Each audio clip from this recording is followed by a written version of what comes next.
Hello नमस्कार। Junior accountant वालों सभी स्टूडेंट को बहुत बहुत स्वागत है। आज हमारा जो टॉपिक रहने वाला है रक्त ब्लड। आपके सिलेबस में जो साइंस है उसमें ये टॉपिक एक कंप्लीट चैप्टर के रूप में लगता है। आज हम इस कंप्लीट चैप्टर को पूरा करने वाले हैं एक वीडियो के अंदर। 1 से 2 क्वेश्चन यहाँ से आपका हमेशा आता है।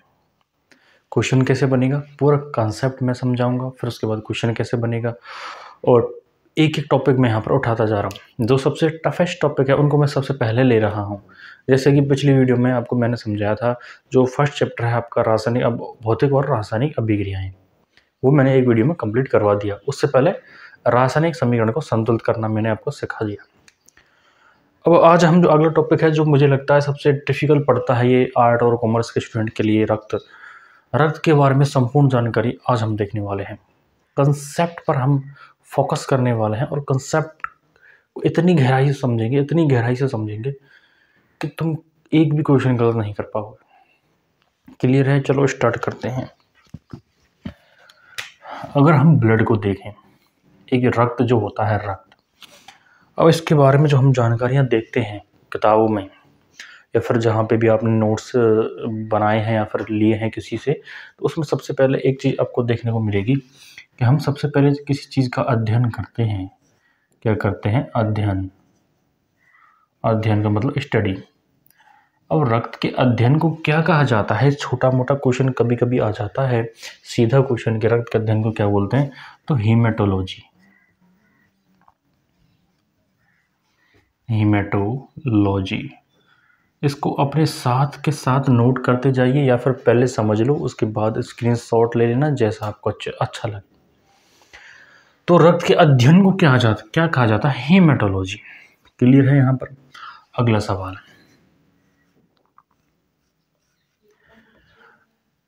रक्त का निर्माण कहाँ पर होता है? अगला सवाल फिर अपने मन में आता है कि अब साइंस को अगर समझना है ना तो सवाल मन में क्रिएट करना शुरू कर दो अभी से, तब पूरी साइंस समझ में आ जाएगी। सबसे पहले हमने देखा कि रक्त का अध्ययन हम करते हैं, इसे क्या बोलते हैं? हीमेटोलॉजी बोलते हैं। आंसर मिल गया। अगला सवाल, इसका निर्माण कहाँ पर होता है? तो इसका निर्माण होता है बोन मेरो में, जिसको हम बोलते हैं अस्थि मज्जा।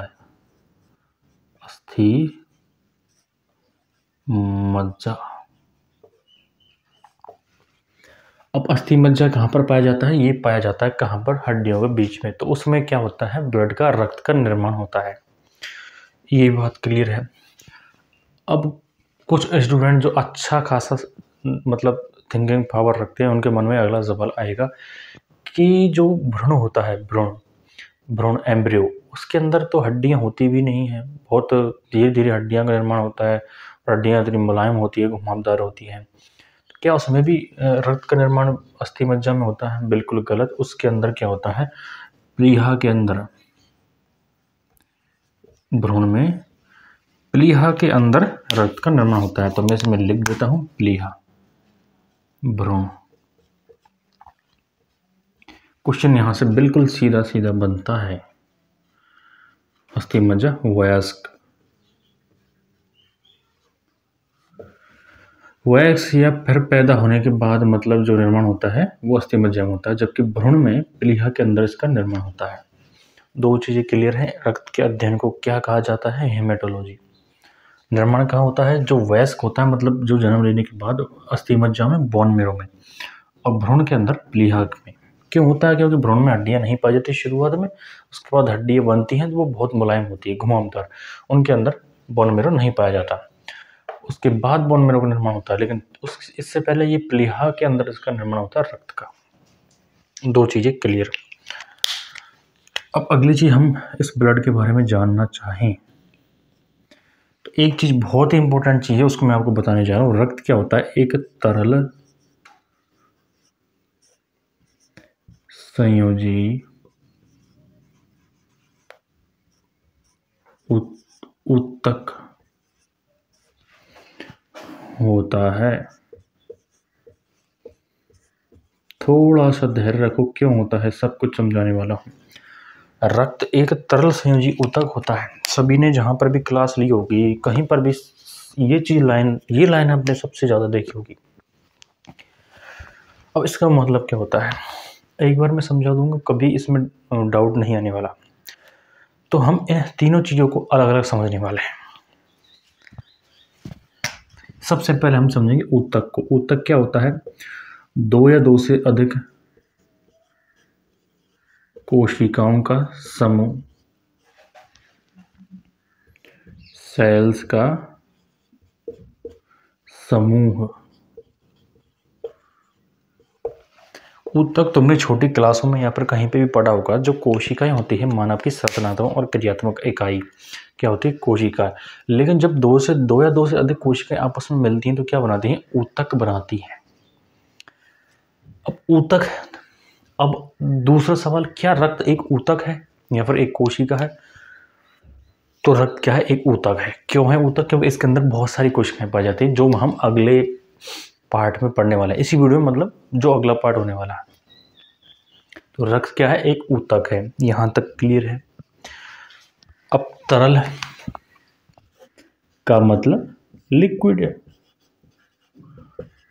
तो इतना तो सब बच्चों को पता है कि ब्लड एक लिक्विड फॉर्म में होता है, तरल पदार्थ होता है, और एक ऊतक होता है।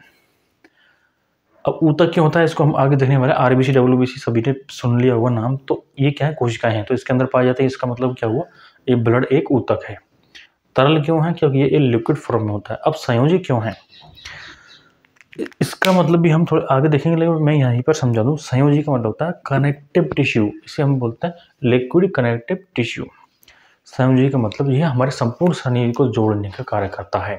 हमारे संपूर्ण शरीर में गैसों का आदान प्रदान और हमारे खाने में उपस्थित पौष्टिक पदार्थों का अवशोषण करके उसे पूरे शरीर में पहुंचाना। या फिर हम जब बीमार होते हैं तब हम कोई भी टैबलेट लेते हैं तो उसकी एंटीबायोटिक्स को पूरे ब्लड से पूरे शरीर में जाता है। तो ये क्या करता है, पूरे शरीर को जोड़ने का काम करता है। तो जोड़ने का जो काम करेगा उसे हम क्या बोलते हैं, संयोजी, कनेक्टिव। आई बात समझ में? जैसे फॉर एग्जांपल कोई भी रिश्ते वाले आते हैं हमारे पास, कभी भी रिश्ते वाले जब आते हैं तो उनके साथ एक बिचौलिया आता है।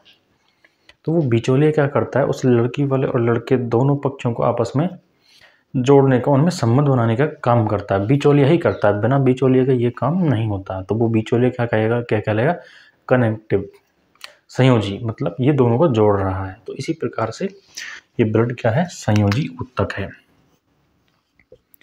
कनेक्टिव। और ऊतक को क्या बोलेंगे, टिश्यू। तो इसका नाम क्या हो जाएगा, लिक्विड कनेक्टिव टिश्यू, तरल संयोजी ऊतक। तो रक्त एक क्या होता है, तरल संयोजी ऊतक होता है। क्यों होता है ये मैंने समझा दिया। सीधा सा सवाल यहाँ पर आ सकता है, इतना क्लियर है, इसको नोट कर लेना जल्दी से। अब फिर अगला पार्ट, और हम रक्त के बारे में और हम क्या क्या जानकारी ले सकते हैं। चलो और जानकारी हम लेते हैं। चलो पीएच के बारे में जानकारी हम लेते हैं कि रक्त की पीएच कितनी होती है। पीएच, अब पीएच अगर हम देखें तो रक्त की पीएच होती है 7.4, इसकी पीएच होती है। ये जहाँ तक जो कंपटीशन की तैयारी कर रहा है उसने ये पढ़ लिया होगा कहीं ना कहीं पर। रक्त की पीएच क्या होती है, 7.4। सीधा सवाल आ सकता है, रक्त की पीएच क्या होती है। अब अगला सवाल हमारे मन में बनता है कि अम्लीय है या क्षारीय है। तो जिसने थोड़ी सी भी साइंस पढ़ी है तो वो क्या होता है, पीएच 7 पर क्या होती है, उदासीन, 7 से ऊपर क्षारीय, 7 से नीचे अगर किसी की पीएच है तो वो क्या कहलाएगा, अम्लीय। इतनी साइंस तो कहीं ना कहीं पर पढ़ ली होगी पीएच के बारे में। अगर नहीं समझी है तो मैंने आपको समझा दी है कि पीएच होती है 1 से लेकर 14 तक। अम्ल क्षार वाले टॉपिक में हम इसको पढ़ने वाले हैं। और 1 से लेकर 14 होती है। पीएच 7 पर उदासीन होता है, ना अम्ल ना क्षार। 7 से कम आएगा तो अम्लीय होएगा, 7 से ऊपर जाएगा तो क्षारीय होगा। अब जो स्टूडेंट हैं जो इस वीडियो को देख रहे हैं वो बता सकते हैं क्या कि ये ब्लड अम्लीय है या क्षारीय है। 7 से ऊपर है तो बेसिकली क्या होगा, क्षारीय होगा। लेकिन 7 से मात्र 0.4 ज़्यादा है तो इसलिए ये क्या होगा, हल्का क्षारीय, हल्का क्षारीय। क्लियर है, इसको जल्दी से नोट करो। अब इन सब चीज़ों को कोई एक लाइन में भी समझा सकता है। मैंने इसमें 5 से 10 मिनट क्यों लिया है, क्योंकि ये चीज़ें दोबारा आपको कहीं पर समझनी ना पड़े। इसको मैं वैसे भी समझा सकता हूँ सीधा डायरेक्टली, एक सेकंड, कि रक्त एक तरल संयोजी ऊतक होता है और इसका अध्ययन हेमाटोलॉजी कहलाता है, और इसकी pH 7.4 हल्का क्षारीय होता है। निर्माण कहाँ पर होता है, अस्थि मज्जा या फिर भ्रूण में प्लीहा के अंदर। क्या कुछ समझ में आया? नहीं आया? क्या जो मैंने तरीका समझाया था कैसे समझ में आया? बिल्कुल आया। क्लियर है तो कमेंट में यस जरूर लिखो, और चैनल को सब्सक्राइब लाइक जरूर कर देना। और हम इसके बारे में जानकारी लेते हैं। चलो स्टार्ट करो। और क्या क्या इसके बारे में जानकारी हो सकती है, अगर इसके बारे में हम देखें। पीएच हो गई, तरल संयोजी ऊतक हो गया, निर्माण हो गया, अध्ययन हो गया। अब हम देखते हैं रक्त दाब को नापने का यंत्र।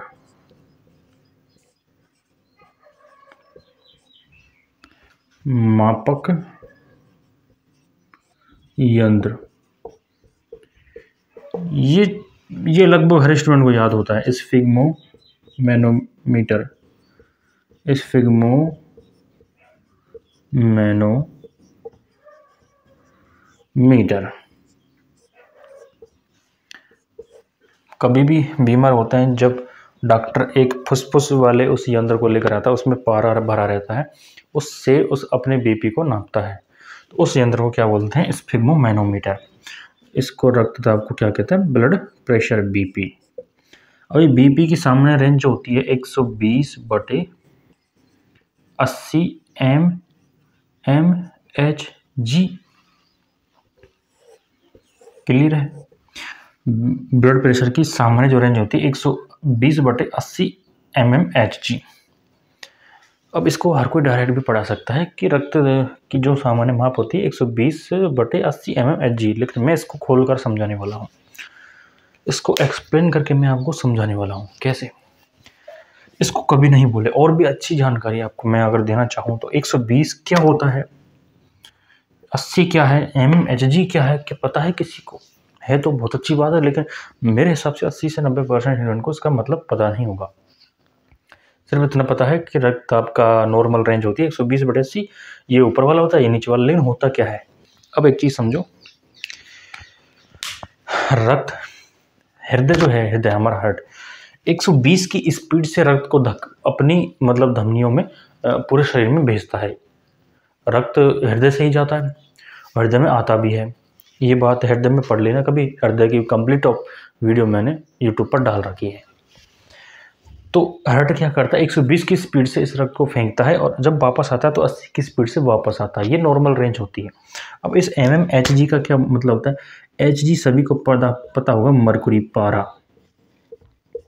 अब इस स्फिग्मोमैनोमीटर में क्या भरा होता है? पारा। इस पारे से नापते हैं, और mm का मतलब होता है मिलीमीटर।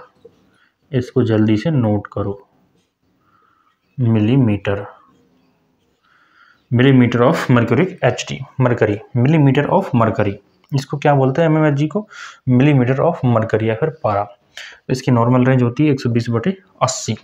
जल्दी से नोट करो इस चीज़ को, कहीं रह ना जाए।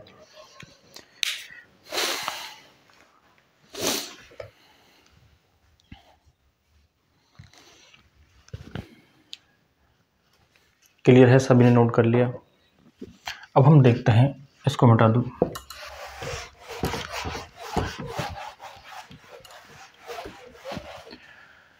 रक्त के कार्य क्या होते हैं? Function of blood. अगर सीधा सामने इसको लिखें तो कार्य। रक्त के कार्य कौन कौन से होते हैं? अब इसके कार्य होते हैं ऑक्सीजन को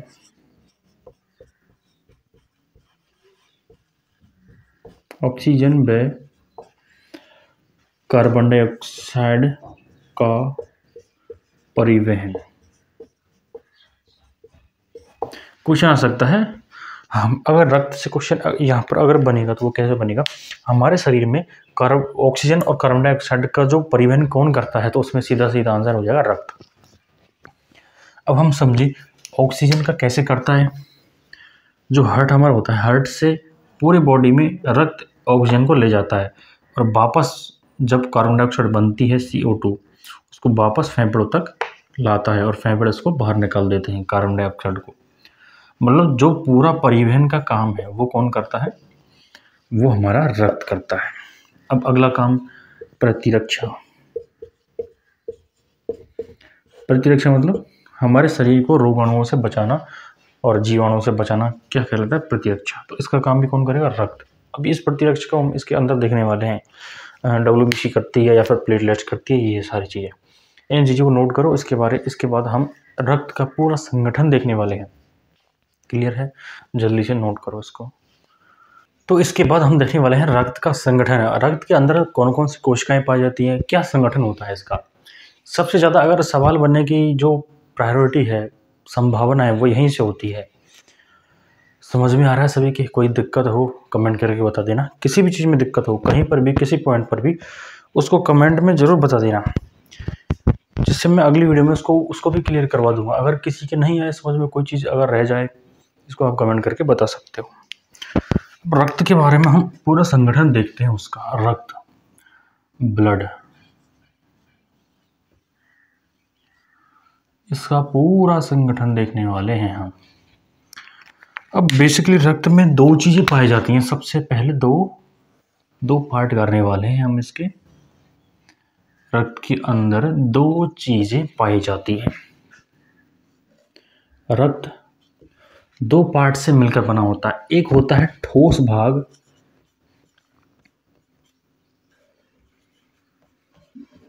अब तुम ये सोचोगे कि इसमें ठोस भाग भी होता है। बिल्कुल होता है। अब उस ठोस भाग को हम बोलते हैं रक्त कणिकाएं। रक्त कणिकाएं या फिर कोशिकाएं भी इन्हें हम बोल देते हैं। एक होता है तरल भाग। तरल भाग, इसे हम क्या बोलते हैं? प्लाज्मा। इसे हम क्या बोलेंगे? प्लाज्मा।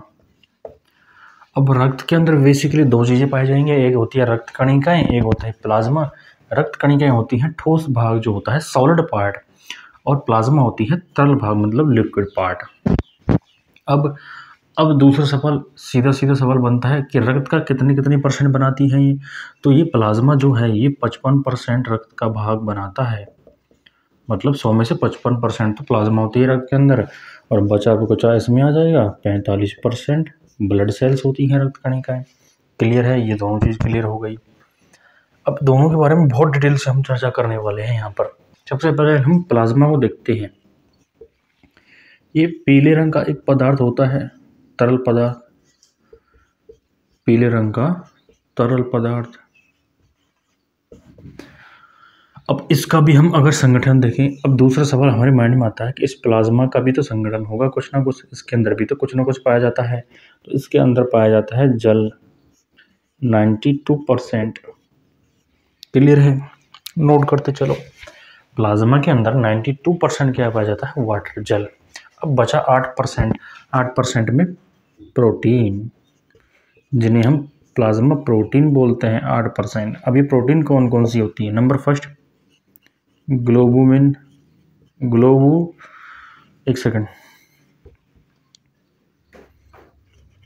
ग्लोबुलिन,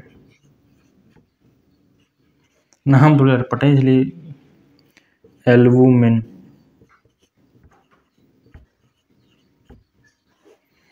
और फाइब्रिनोजन,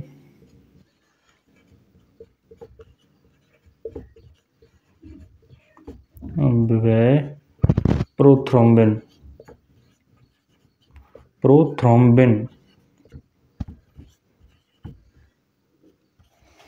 अब ये फाइब्रिनोजन और प्रोथ्रोम्बिन क्या काम करता है? ये रक्त का थक्का बनाने में काम आते हैं।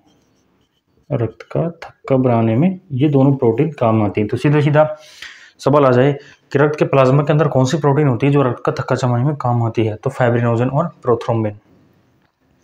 ये हमें प्रतिरक्षा प्रदान करती है, एल्बुमिन और ग्लोबुलिन। क्लियर है? ये प्लाज्मा कंप्लीट है। अब हम देखते हैं ब्लड सेल्स। अगर प्लाज्मा को नोट कर लिए हो तो जल्दी से नोट करो, इससे को मैं मिटा दो, फिर हम ब्लड सेल्स पर चर्चा करने वाले हैं।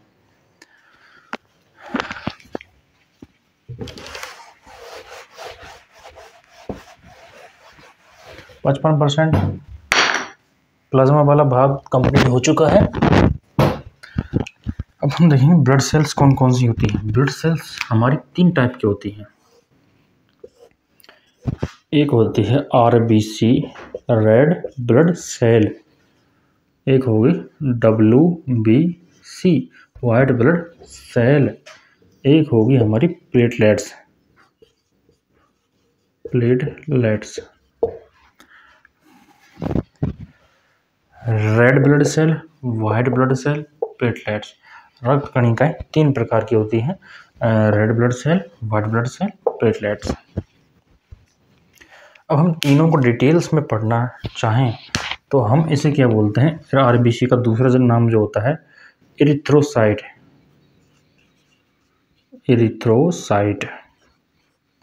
आरबीसी का दूसरा नाम जो होता है एरिथ्रोसाइट। और फिर डब्ल्यूबीसी का भी होगा कुछ ना कुछ नाम, इसे हम बोलते हैं ल्यूकोसाइट।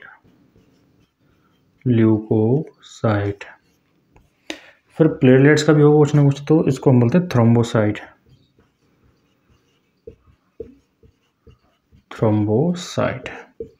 तीनों के अलग अलग नाम हैं, erythrocyte, leucocyte, thrombocyte. Direct question आ सकता है, आरबीसी का अन्य नाम क्या होता है, डब्ल्यूबीसी का अन्य नाम क्या होता है, प्लेटलेट्स का अन्य नाम क्या होता है। जल्दी से नोट करो। एरिथ्रोसाइट आरबीसी को बोलते हैं, ल्यूकोसाइट डब्ल्यूबीसी को बोलते हैं, थ्रोम्बोसाइट प्लेटलेट्स को बोलते हैं।